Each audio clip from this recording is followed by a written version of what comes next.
Chapter number 2, Globe, Latitudes and Longitudes. In the previous chapter, you have read that our planet Earth is not a sphere. So previous chapter में हमने ये पढ़ा कि जो हमारा planet है Earth वो एक sphere नहीं है. It is slightly flattened at the north and the south poles and bulge in the middle. So कैसी shape है Earth की? अगर Earth sphere नहीं है तो Earth की shape कुछ इस तरह से है, जैसे नॉर्थ एंड साउथ पोल से थोड़ा फ्लैट है और बाकी साइड से जो है नॉर्मल है, यानी स्फीयर कुछ उस बर्स्ट फॉर्म में है. Right, can you imagine how it looks? अब आप इमेजिन कर सकते हैं कैसा ये दिखाई देता है. You may look at a globe carefully in your classroom to get an idea. अब हम ग्लोब की तरफ देख सकते हैं तो हम वहाँ से आइडिया लगा सकते हैं कि अर्थ किस तरह से दिखाई देती है. Globe is a true model और we can say miniature form of the earth. अब ग्लोब क्या है, इस तरह के क्वेश्चंस भी कई बार आते हैं. व्हाट इज़ ग्लोब, या ग्लोब एमसीक्यूज में आ सकता है. It is a true model of the earth. Earth actual में कैसे दिखाई देती है उसका ट्रू मॉडल है, या हम कह सकते हैं मिनिएचर फॉर्म में है. Globes may be of varying size and type, big ones which can not be carried easily, small pocket globes and globe like balloons which can be inflated and are handy and carried with ease. So यहाँ पे बताया कि globe जो है different size different types के हो सकते हैं. कुछ बड़े होते हैं जिन्हें हम जो है कैरी नहीं कर सकते, अपने साथ नहीं ले जा सकते. कुछ छोटे होते हैं. Right, the globe is not fixed. अब ग्लोब फिक्स भी नहीं है. It can be rotated the same way as a top spin और a potter's wheel is rotated. So जैसे आप देखते हैं ना कि कोई चीज़ घूमती रहती है गोल गोल, आप यहाँ पे देख के भी इमेजिन कर सकते हैं कि ये गोल गोल घूमता रहता है, फिक्स नहीं होता ये. ठीक है, on the globe countries, continents and oceans are shown in their correct size. Globe पे क्या होता है, जो कंट्रीज हैं, कॉन्टिनेंट्स हैं, ओशंस हैं, उनको करेक्ट साइज में जो है वो शो किया होता है. So it is difficult to describe the location of a point on a sphere like the earth. अब अर्थ इतना बड़ा है तो इस पे किसी पॉइंट की लोकेशन को शो करना जो है, पॉइंट आउट करना जो है डिफ़िकल्ट होता है. Now the question arises as to how to locate a place on it. तो अब क्वेश्चन ये अराइज होता है कि हम किसी प्लेस को लोकेट कैसे कर सकते हैं ग्लोब के ऊपर. We need certain points of reference and lines to find out the location of places. अब अगर हमें किसी location, for example New Delhi, अगर हमें वहाँ न्यू दिल्ली का जो है एग्जैक्ट पोजीशन पता करनी है तो हमें उसके लिए कुछ रेफरेंसेस, कुछ सर्टेन पॉइंट्स चाहिए होते हैं. किस तरह से, थोड़ा सा आपको कन्फ्यूजन लग रहा होगा कि कैसे पॉइंट्स चाहिए अगर हमें लोकेशन फाइंड आउट करनी है, बट आप वीडियो देखते रहिए, आपको समझ आ जाएगा. इस चैप्टर का नाम ही यही है, लैटिट्यूड्स एंड लॉन्गिट्यूड्स. तो वही चीज़ हम यहाँ पे पढ़ेंगे. You will notice that a needle is fixed through the globe in a tilted manner which is called its axis. Okay, यहाँ पे आप देख सकते हैं कि एक नीडल फिक्स की होती है इसमें. ठीक है, जिसके अराउंड ये घूमता रहता है. ठीक है, तो वो उस नीडल को आप मान सकते हैं axis. 2 points on the globe through which the needle passes are 2 poles. ये वाला थोड़ा सा इंपॉर्टेंट पॉइंट है. ये एक्सिस हो गई. 2 points जहाँ से ये पास कर रही है, that is North Pole and South Pole. The globe can be moved around this needle from west to east just as the earth moves. अब ये west to east आपको याद रखना है. अर्थ जो है किस तरह से मूव करती है, ईस्ट टू वेस्ट या वेस्ट टू ईस्ट. सो अर्थ जो है वो वेस्ट टू ईस्ट मूव करती है. राइट, सो ग्लोब पे भी अर्थ जो है उसी तरह से मूव करती है. But remember there is a major difference. But आपको एक डिफरेंस जो है वो ध्यान रखना पड़ेगा. The real earth has no such needle. Earth के पास कोई ऐसी सच नीडल नहीं है. अब जैसे हमने यहाँ पे देखा डायग्राम में कि यहाँ पे नीडल हम दिखा रहे हैं, लेकिन जो अर्थ अगर एक्चुअल में देखेंगे आप तो ये एक इमेजिनरी एक्सिस है. हमने इमेजिन की हुई कि ऐसी एक्सिस है जिसके अराउंड ये रोटेट करता रहता है. Right, so the real earth has no such needle. It moves around its axis which is an imaginary line.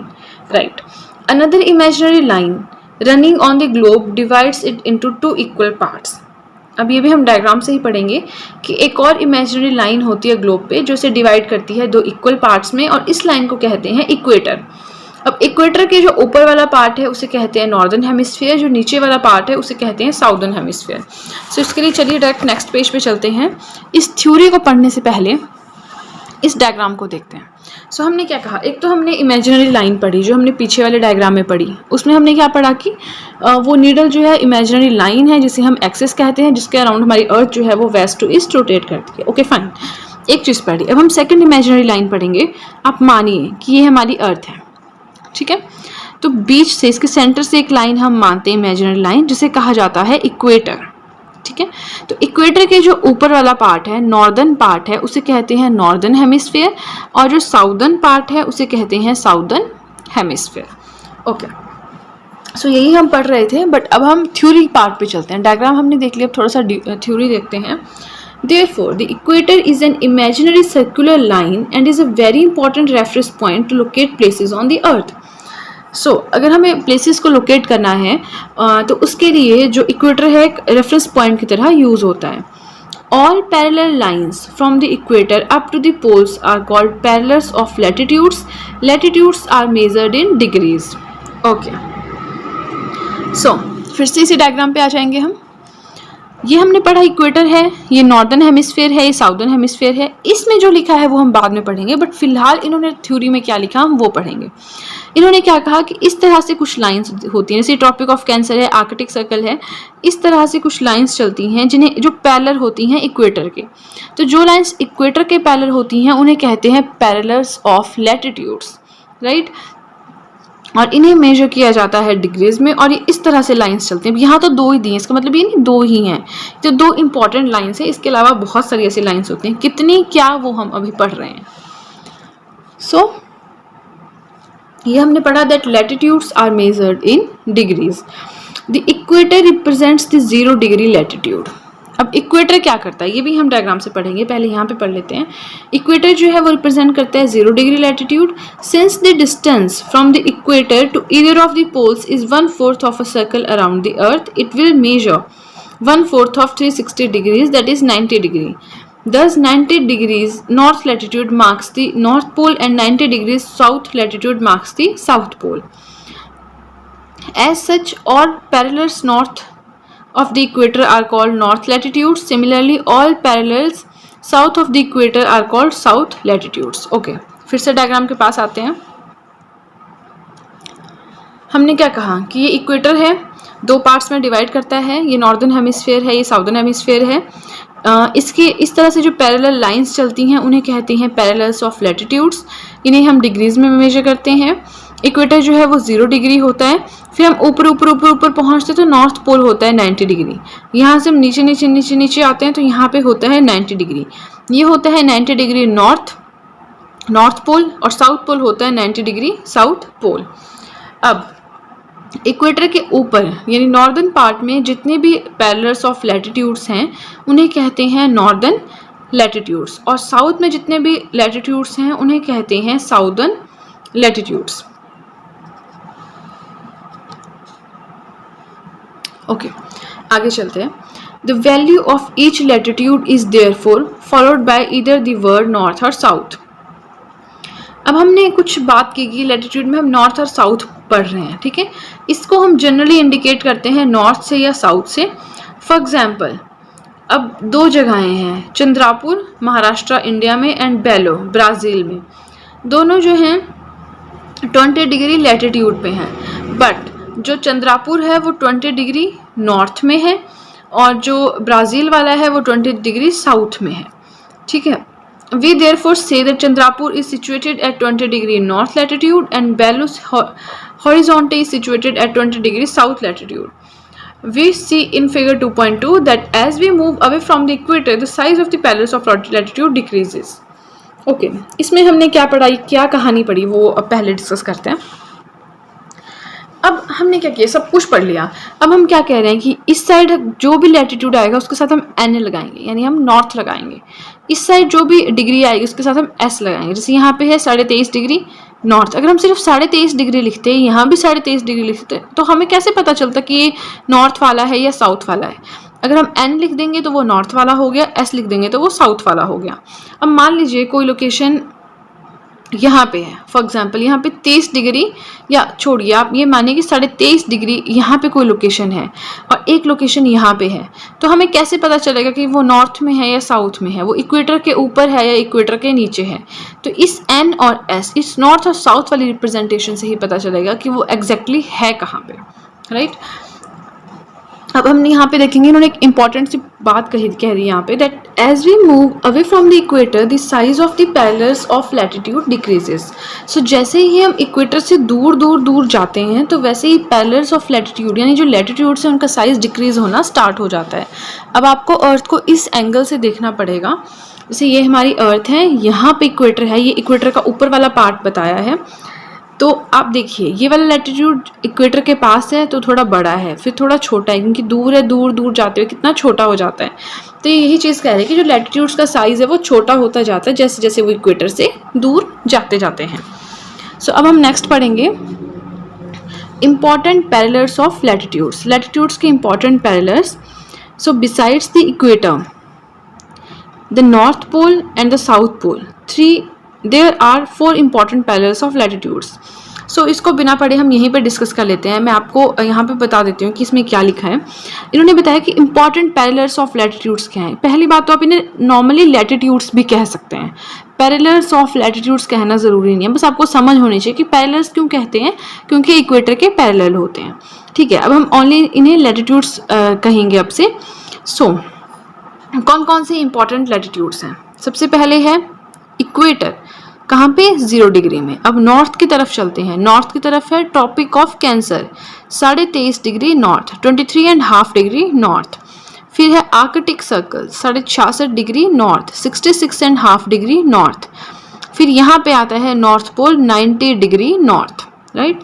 अब हम चलते हैं इक्वेटर से साउथ की तरफ।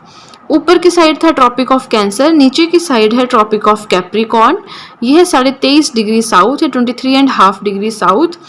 फिर आता है अंटार्कटिक सर्कल, ऊपर की तरफ था आर्कटिक सर्कल, नीचे की तरफ है अंटार्कटिक सर्कल, वो जो कि है 66 डिग्री साउथ या 66.5 डिग्री साउथ। फिर है साउथ पोल, ये जो है 90 डिग्री साउथ। और नॉर्थ पोल हमने क्या डिस्कस किया था, 90 डिग्री नॉर्थ। सो ये है हमारे इंपॉर्टेंट जो पैरेलल्स ऑफ लैटिट्यूड्स हैं। सो the next part is heat zones of the अर्थ। इसमें हम अर्थ के हीट जोन्स के बारे में पढ़ेंगे, जैसे कि torrid zone, temperate zone and frigid zone. So यहाँ पे थ्योरेटिकल पार्ट दिया है बट हम इसे डायग्रामेटिकली पढ़ेंगे, तो मैं आपको यहीं पे इस डायग्राम से समझाऊंगी। जैसे कि आप देख सकते हैं इस डायग्राम में भी दिया हुआ है, फ्रिजिड जोन है, देन नॉर्थ टेम्परेट जोन है, टॉरिड जोन है। तो ये क्या चीज़ें हैं, ठीक है। पहली बात तो यहाँ पे हम 3 जोन्स पढ़ते हैं। तीनों जोन्स को जो है डिफरेंट कलर से रिप्रेजेंट किया गया है। जो पिंक वाला है ये सेम जोन है, ये ग्रे वाला सेम जोन है एंड ग्रीन वाला सेम जोन है। अब ये जोन्स डिवाइड कैसे किए हैं, अभी हमने ये चीज़ नहीं पढ़ी कि सन की मूवमेंट किस तरह से होती है, बट मैं आपको इस डायग्राम में थोड़ा सा बता देती हूँ। जो हमारा सन है वो इस तरह से मूव करता है, जैसे ये हमारी अर्थ है तो हमारे सन की डायरेक्शन ये होती है, ये। अब ये क्या मैंने ड्रॉ कर दिया, जैसे कि एक बार सन सबसे पहले यहाँ पे होता है 21 मार्च में। ये चीज़ हम नेक्स्ट चैप्टर में पढ़ेंगे, बट मैं यहाँ पे हल्का सा आपको ओवरव्यू दे देती हूँ, तभी आपको समझ आने वाला है। सबसे पहले सन यहाँ पे होता है 21 मार्च को, फिर वो यहाँ से चलता है धीरे धीरे यहाँ तक 21 जून को, फिर वो यहाँ से धीरे धीरे वापस आ जाता है सितंबर 23 सितंबर, फिर यहाँ से धीरे धीरे नीचे आता है 22 दिसंबर। बस उसकी ये चली जाती है गति। फिर जब 22 दिसंबर में पहुँच गया फिर से वापस चलेगा जैन फरवरी 21 मार्च को यहाँ पे। तो 1 साल की ये उसकी मूवमेंट रहती है, राइट। सो अब हमने ये क्यों पढ़ा, क्योंकि हमें इन जोन्स के बारे में पढ़ना है तो थोड़ा सा आइडिया होना चाहिए। सबसे पहले हमारा जो सन है वो यहाँ पे होता है, राइट। तो अब हमने पहले टॉरिड जोन के बारे में पढ़ना है। तो हमने देखा कि सन किस तरह से मूव करता है, इस पैटर्न में मूव करता है। तो सन हमेशा कहाँ तक जाता है, Tropic of Cancer and Tropic of Capricorn तक जाता है। तो 1 साल में 2 बार यहाँ से लेके यहाँ तक सन की रेस कभी ना कभी यहाँ पे सीधी, कभी ना कभी सन यहाँ होगा तो सीधी रेज उसकी यहाँ पड़ रही है, कभी ना कभी सन यहाँ होगा सीधी रेज उसकी यहाँ पड़ रही है। तो इस तरह से यहाँ पे बहुत ज़्यादा हीट होती है, बहुत ज़्यादा लाइट होती है, सीधी जो है सूर्य की किरणें यहाँ पे पड़ती हैं, इसलिए इसे कहा जाता है टॉरिड जोन, ठीक है। अब दूसरा, हमने ये पूरा टॉरिड जोन पढ़ लिया, अब हम पढ़ेंगे ये वाला जोन, टेम्परेट जोन। नॉर्थ में है तो इसे कह दिया नॉर्थ टेम्परेट जोन, साउथ में है तो इसे कह दिया साउथ टेम्परेट जोन। अब जिस टाइम सूरज यहाँ पे होगा, सूरज की किरणें जो है तिरछी तिरछी इस पोर्शन में पड़ेंगी, और जिस टाइम सूरज यहाँ आ जाएगा, सूरज की किरणें तिरछी तिरछी इस पोर्शन में पड़ेंगी। अब इसका मतलब क्या है कि स्लैंटिंग रेस पड़ रही हैं, तो हीट और लाइट जितनी यहाँ पे थी उतनी नहीं होगी। यहाँ बहुत धूप होती है, बहुत गर्मी होती है, यहाँ पे थोड़ी कम धूप होगी, थोड़ी कम गर्मी होगी, तो इसलिए सेम चीज़ रहती है दोनों के साथ। यहाँ भी कम हीट होगी, कम गर्मी होगी, क्योंकि सूरज सिर्फ यहीं तक आता है, तो इसलिए इस वाले जोन को कहा जाता है टेम्परेट जोन। इसे नॉर्थ टेम्परेट जोन और इसे साउथ टेम्परेट जोन। फिर चलते हैं फ्रिजिड जोन की तरफ। अब यहाँ तक तो एटलीस्ट थोड़ी थोड़ी रेज आ रही थी, लेकिन जो ये वाला पार्ट है, आर्कटिक सर्कल और अंटार्कटिक सर्कल है, इसके ऊपर सूरज की किरणें जाती ही नहीं है कभी भी, इसलिए यहाँ पे हमेशा ठंड होती है, बहुत ज़्यादा ठंड होती है। मेनली ग्लेशियर्स वगैरह यहाँ पे होते हैं, और इसीलिए इसे कहा जाता है फ्रिजिड जोन। फ्रिजिड जोन, यहाँ पे सूरज की किरणें कभी भी नहीं जाती हैं, राइट। सो हम ये कह सकते हैं कि ट्रॉपिक ऑफ कैंसर और ट्रॉपिक ऑफ कैप्रिकॉर्न के बीच में आता है torrid zone. Tropic of Cancer and Arctic Circle and Tropic of Capricorn and Antarctic Circle, इनके बीच में आता है नॉर्थ टेम्परेट जोन, और Arctic Circle and North Pole के बीच में फ्रिजिड जोन आता है। अंटार्कटिक सर्कल और साउथ पोल के बीच में भी फ्रिजिड जोन आता है। तो यहाँ पे हमने पढ़े important latitudes and heat zones. Next is, what are longitudes? To fix the position of a place, it is necessary to know something more than the latitude of that place. अगर आपको किसी भी लोकेशन का पता करना है कि exactly वो किन पॉइंट्स पे है अर्थ पे, कौन सी उसकी एग्जैक्ट प्लेस है, तो उस केस में आपको सिर्फ लैटिट्यूड्स का ही पता नहीं होना चाहिए, बल्कि लॉन्गिट्यूड्स का भी पता होना चाहिए। यू कैन सी, यहाँ पे एक बहुत ही अच्छा एग्जांपल दिया है कि टोंगा आइलैंड्स हैं पैसिफिक ओशन में, और मॉरिशस आइलैंड्स हैं इन द इंडियन ओशन। ये सिचुएटेड है सेम लैटिट्यूड पे 20 डिग्री साउथ। यहाँ पे मैं आपको बुक पे एक बार एग्जाम्पल दे के बताती हूँ, just give me a second. हम थोड़ा सा डायग्रामेटिकली इस चीज़ को समझ लेते हैं। जैसे कि ये हमारी अर्थ है, ठीक है, ये थोड़े बड़े स्केल पे डिस्कस करते हैं। ये हमारी अर्थ है, और इन्होंने कौन से लैटिट्यूड की बात किया, 20 degree south. So for example कि सपोज ये है 20 डिग्री साउथ। अब यहाँ पे क्या कहा है कि टोंगा जो है पैसिफिक ओशन में एंड मॉरिशस आइलैंड्स दोनों। मान लीजिए यहाँ पे टोंगा है और यहाँ पे मॉरिशस आइलैंड्स हैं। सो अब हमें कैसे पता चलेगा कि टोंगा यहाँ पे है या मॉरिशस आइलैंड्स यहाँ पे हैं? ये तो हमने एज्यूम कर लिया ना। सो अब अगर हमें पता करना है कि टोंगा एग्जैक्टली कहाँ है, तो अर्थ के ऊपर हमें ये तो पता है कि वो 20 डिग्री साउथ में है, पर हमें इस तरह से उसका लैटिट्यूड वाला पॉइंट भी पता होना चाहिए, तभी हम एग्जैक्टली बता सकते हैं। इसको ज़्यादा डिस्क्रिप्शन में हम आगे पढ़ेंगे। सो नाउ अब हमें ये तो पता है कि लैटिट्यूड कहाँ है, पर लैटिट्यूड में लेफ्ट पे है, राइट में है, बीच में है, कहाँ जैसे है, वो पता करने के लिए हमें लॉन्गिट्यूड्स का पता होना ज़रूरी है। Now in order to locate them precisely उसे लोकेट करने के लिए we must find out how far east और west this places are from a given line of reference running from north pole to the south pole. Okay, ये वही चीज़ थी जो मैंने डिस्कस की, कहाँ पे है। थोड़ा सा हम पूरा पैराग्राफ पढ़ लेते हैं, फिर डिस्कस करेंगे। These lines of references are called meridians of longitude and the distances between them are measured in degrees of longitude. Each degree is further divided into minutes and minutes into seconds. They are semicircles and the distance between them decreases. ये वाली line important है कि जो distance है इनके बीच में ये डिक्रीज करता है steadily polewards until it becomes zero at the poles where all the meridians meet. So इसे हम इस तरह से समझेंगे। ये हमारी अर्थ है। हमने अर्थ पे पढ़ा था कि इस तरह की लाइंस क्या होती हैं, लैटिट्यूड्स होती हैं।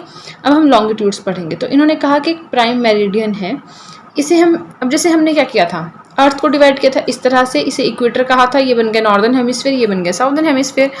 उसी तरह से ये है हमारा प्राइम मेरिडियन।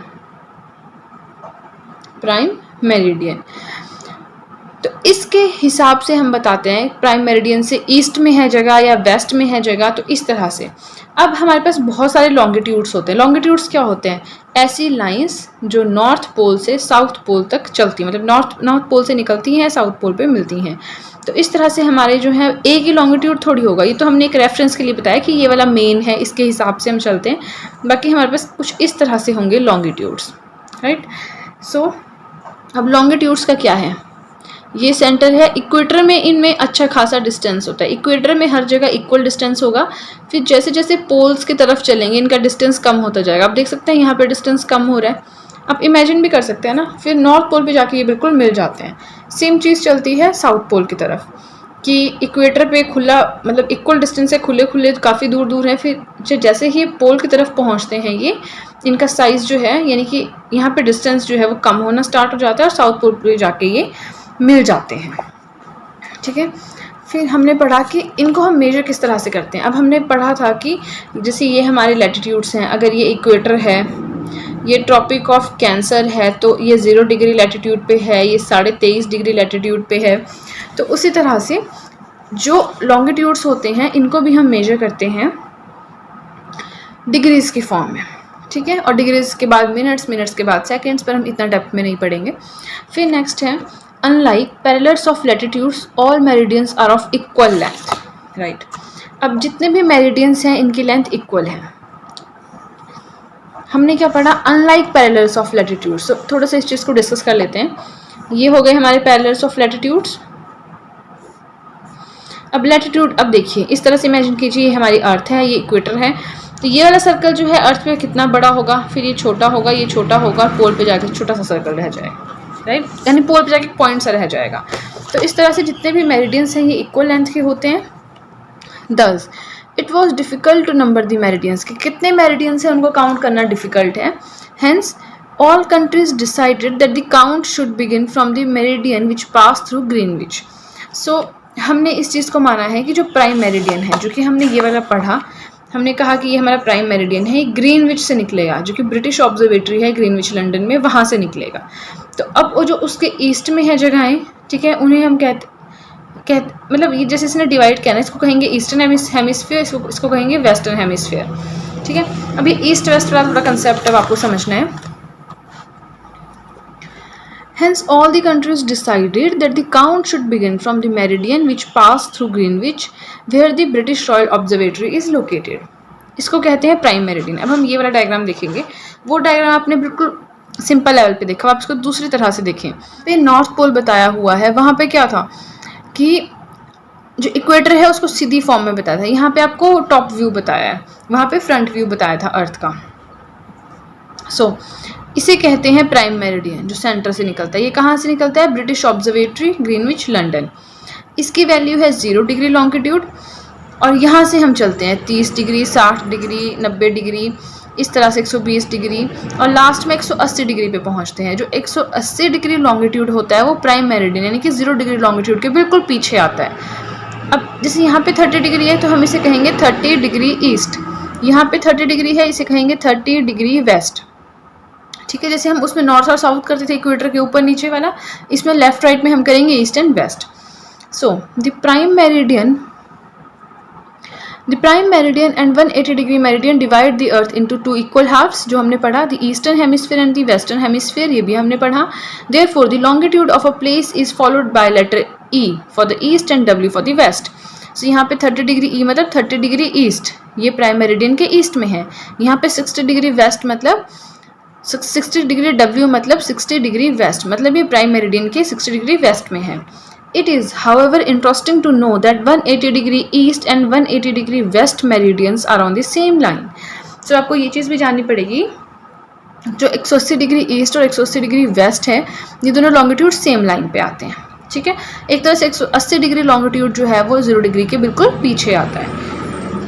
नेक्स्ट पॉइंट है, now look at the grid of the parallels of latitude and meridians of longitude on the globe. अब यहाँ पे क्या कि इन्होंने ये तो बनाए ही बनाए, जो इन्होंने बनाए, let me draw it by self.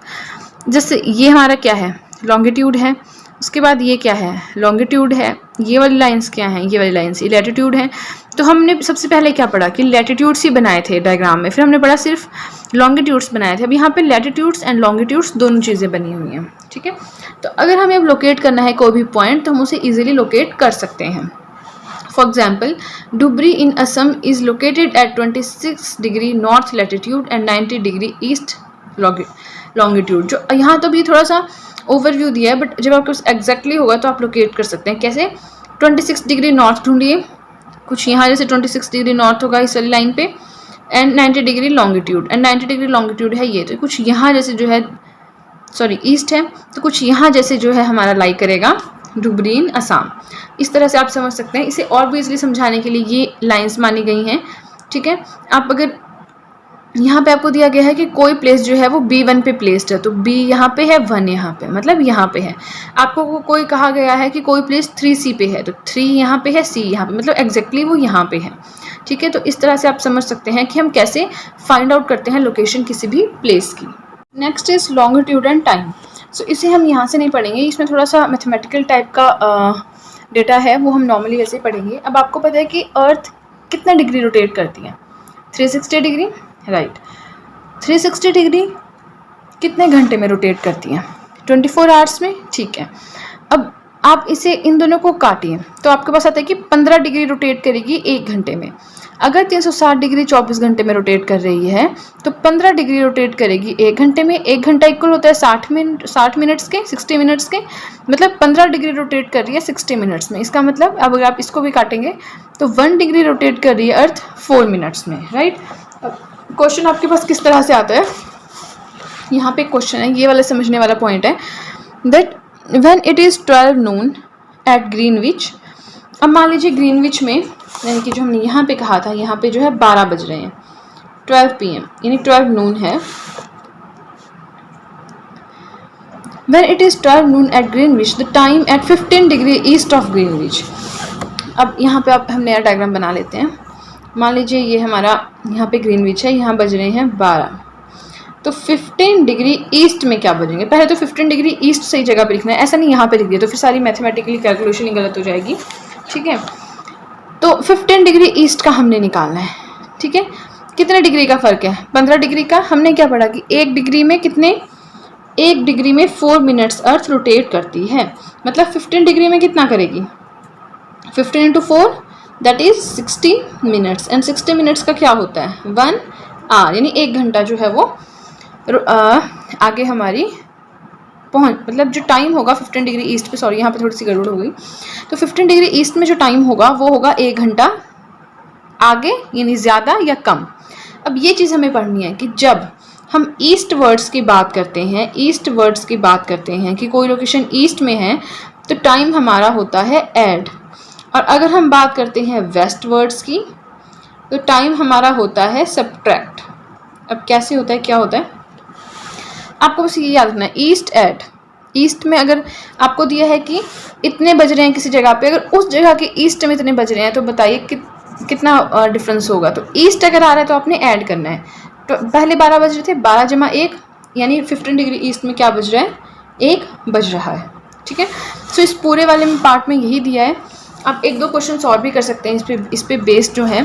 अगर आपको ये कैलकुलेशन बार बार नहीं करनी है तो आप 1 डिग्री 4 मिनट्स याद कर सकते हैं, बट अगर आपको ऐसा लगता है कि आप भूल जाते हैं, चीज़ें ज़्यादा नहीं याद रख पाते, तो आप ये वाला कंसेप्ट तो याद रख ही सकते हैं। 360 डिग्री जो है अर्थ रोटेट करती है 24 आवर्स में, और आप बाकी निकाल सकते हैं कि 1 डिग्री में कितना रोटेट करती है, 4 मिनट्स। अगर आपको कोई प्लेस की लोकेशन दी है कि मान लीजिए वहाँ पे 2 बजे हैं और इसके 20 डिग्री ईस्ट में क्या बजेगा, तो आप पहले कैलकुलेट करके, ईस्ट बोला है तो जो टाइम दिया है उसमें वो चीज़ ऐड कर लेंगे, वेस्ट दिया है तो सब्ट्रैक्ट कर लेंगे, दैट्स इट।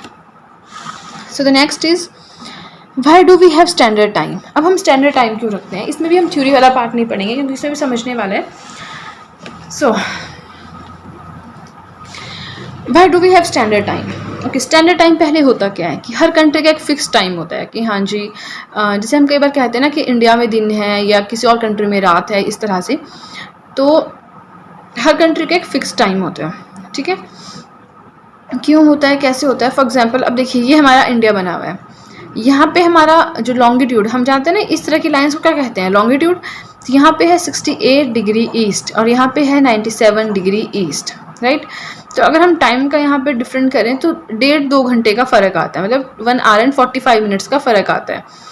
तो इस तरह से अगर हम करेंगे तो हमारी कन्वीनियंस, हमारी हर चीज़ के लिए, एग्ज़ाम्स इससे होते हैं उसमें कन्वीनियंस नहीं होगी। यहाँ पे अगर 12 बज रहे हैं तो यहाँ पे 1:45 या 2 बज रहे होंगे, तो इस तरह से चीज़ें जो है वो सही से नहीं चल पाएंगी। इसलिए क्या होता है, एक स्टैंडर्ड टाइम जो है हर कंट्री ने फिक्स किया होता है। तो इंडिया का स्टैंडर्ड टाइम क्या है, ये है 82.5 डिग्री ईस्ट। ईस्ट याद रखना, कई बार क्वेश्चन एमसीक्यूज में आता है ईस्ट होता है, एक में वेस्ट, एक में नॉर्थ, एक में साउथ, तो कंफ्यूज हो जाते हैं। ईस्ट में है, 82.5 डिग्री ईस्ट में है। अब हम इस क्वेश्चन को मैथमेटिकली सॉल्व करेंगे कि हमने क्या किया था।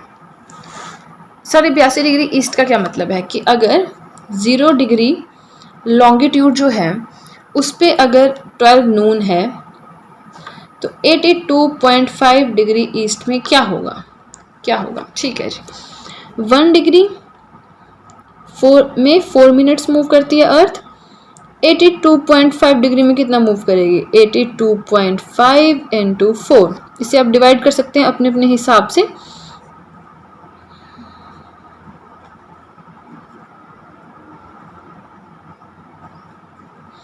तो 330 मिनट्स जो है अर्थ इतने टाइम में रोटेट करेगी। अब एक जो घंटा होता है उसमें 60 मिनट्स होते हैं, तो ये आ गया 5.5 आवर्स। इसका मतलब है 5.5 घंटे। ये चीज़ तो आप समझते हैं ना, 5.5 एंड 5.5, 5.5 मतलब 5.5 घंटे। लेकिन इसका मतलब आप उस तरह से लेंगे तो 5 घंटे 50 मिनट हो गया। ये है 5.5 घंटे, और 5.5 घंटे लिखते कैसे हैं, 05:30 आवर्स। सो इंडिया का जो स्टैंडर्ड टाइम लाइन है वो है 82.5 डिग्री ईस्ट, राइट।